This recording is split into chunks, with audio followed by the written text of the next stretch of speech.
প্রিয় দর্শক, আসসালামু আলাইকুম। দর্শক, আপনাদের প্রীতি ও শুভেচ্ছা জানিয়ে শুরু করছি আমাদের আজকের প্রতিবেদন।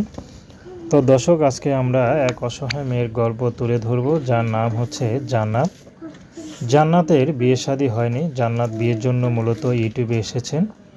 তো জান্নাত চাচ্ছে ভালো একটা মানুষ যে তার সুখে দুঃখে পাশে থাকবে।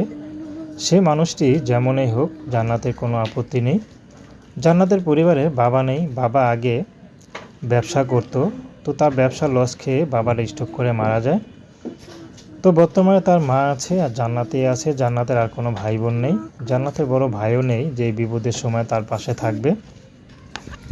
তো জান্নাত এখন চাচ্ছে ভালো একটা মানুষ যে তার সুখে দুঃখে পাশে থাকবে, তাকে একটু ব্যাক সাপোর্ট দিবে, কারণ জান্নাতের দেয়ালে পিঠ ঠেকে গেছে।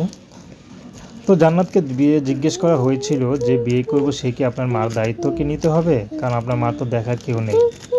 তো জান্নাত একটি কথা বলল যে আমার দায়িত্ব নেবে, শুধু আমার দায়িত্ব নিলেই হবে, আমার মার দায়িত্ব নিতে হবে না। কারণ আমাদের ছোটোখাটো একটু জায়গা আছে, সেই জায়গার যতটুকু দাম আছে লাগলে সেটা বিক্রি করে মা সারা জীবন চলতে পারবে। কিন্তু যে আমাকে বিয়ে করবে শুধু আমার দায়িত্ব নিলেই হবে, আমার মার কোনো দায়িত্ব নিতে হবে না।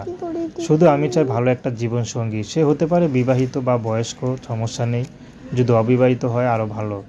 তো প্রেম ভালোবাসার সাহায্য সহযোগিতা বিয়ে শাদী করা একান্ত আপনাদের ব্যক্তিগত ব্যাপার। আসসালামু আলাইকুম।